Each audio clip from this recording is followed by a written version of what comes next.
There are chapters in history that remain in the shadows, chapters repressed, whitewashed, or forgotten.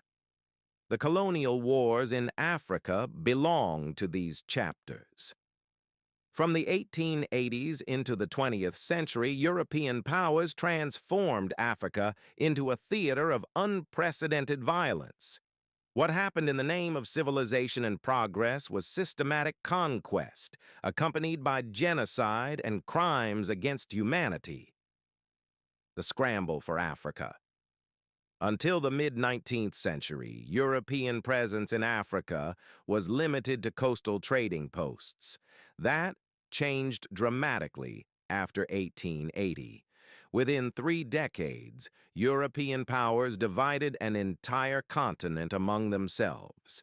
In winter 1884-85, representatives from 14 nations gathered in Berlin for the Congo Conference. Not a single African sat at the table. Europeans drew lines on maps of lands they barely knew, dividing peoples and creating artificial borders whose consequences persist today. The motives were clear. Raw materials like rubber, ivory, and minerals fueled European industries.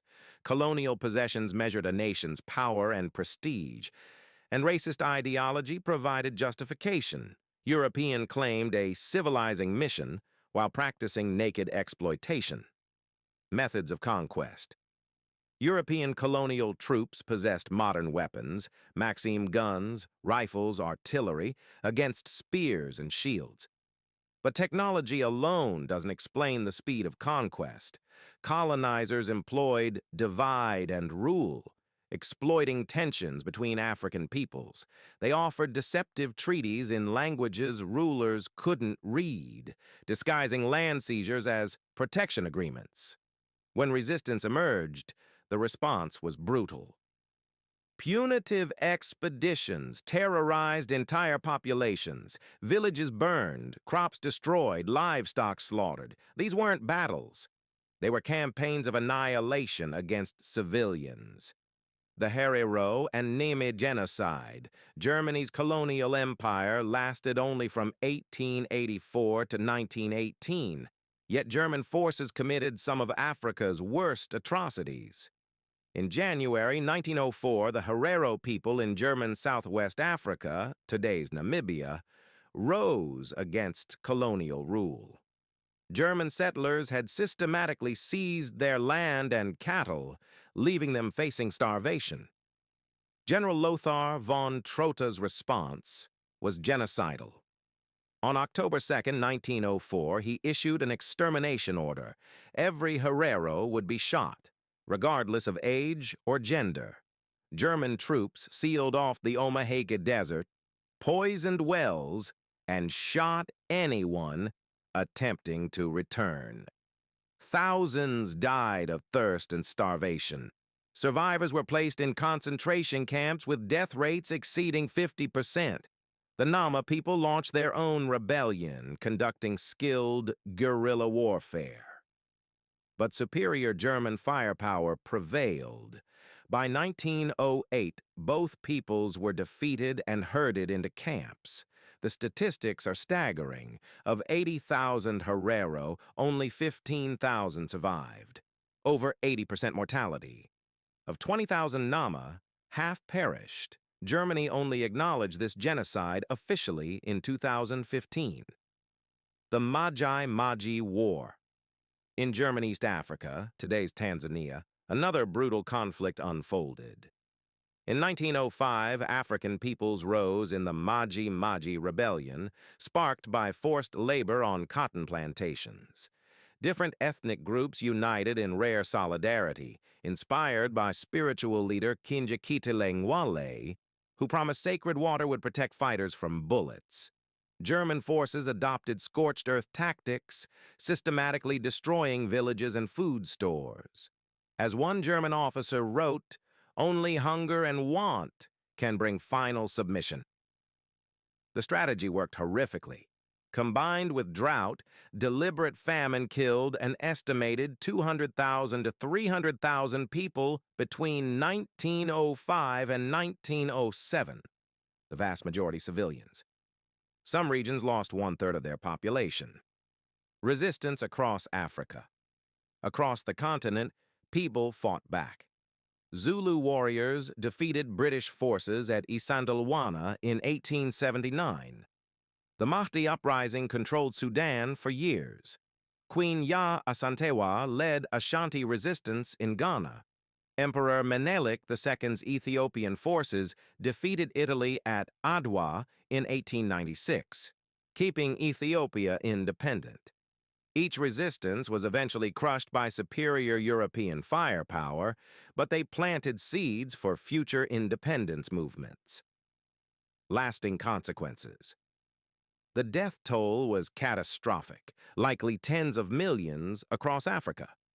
Entire regions were depopulated, traditional structures destroyed. Economies restructured purely for European benefit, creating dependency patterns persisting today.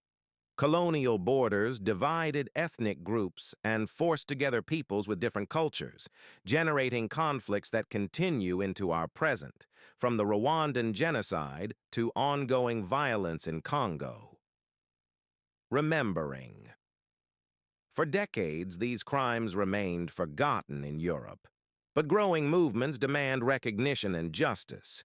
Germany negotiated with Namibia over reparations, though controversies continue.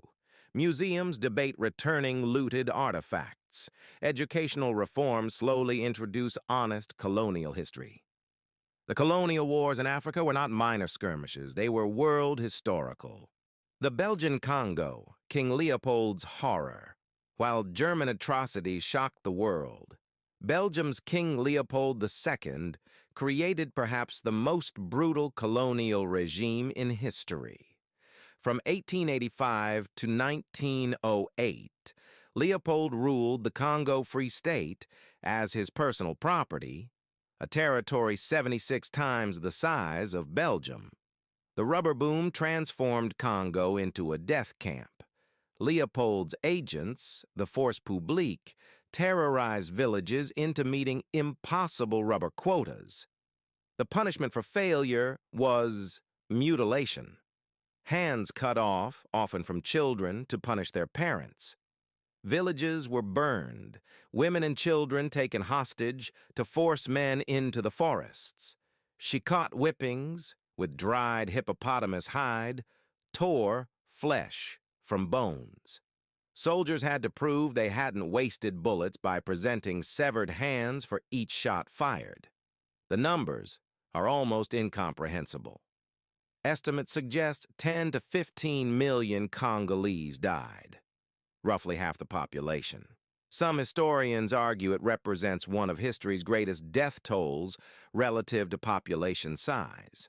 International outcry eventually forced Leopold to cede Congo to the Belgian government in 1908.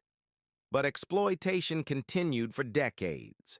The Congo's tragedy didn't end with Leopold. It merely changed management. French colonial violence. France built the second-largest colonial empire in Africa. Its conquest was equally brutal, though often less documented than German or Belgian crimes. In Algeria, France's pacification, from 1830 onwards, employed systematic terror. General Bugeaud pioneered total war tactics, destroying entire villages, livestock, and crops. French forces used razzias, raids designed to kill and terrorize rather than occupy. The enfumades were particularly horrific, sealing Algerians in caves and lighting fires at entrances, asphyxiating everyone inside. In 1845, over 1,000 people died this way in the Dara caves. Another tribe, the Ouled Rhea, lost 500 people when Colonel Pélissier ordered their caves sealed and fired. In West Africa, France faced fierce resistance building its empire. The Mandinka Empire under Samurai Touré fought French expansion for 16 years until 1898. French forces responded with overwhelming military force, destroying villages and executing prisoners. The construction of the Congo Ocean Railway in French Equatorial Africa from 1921 to 1934 killed an estimated 17,000 workers, about 60% of the workforce, through brutal conditions, inadequate food, and disease. Workers called it the Railway of Death.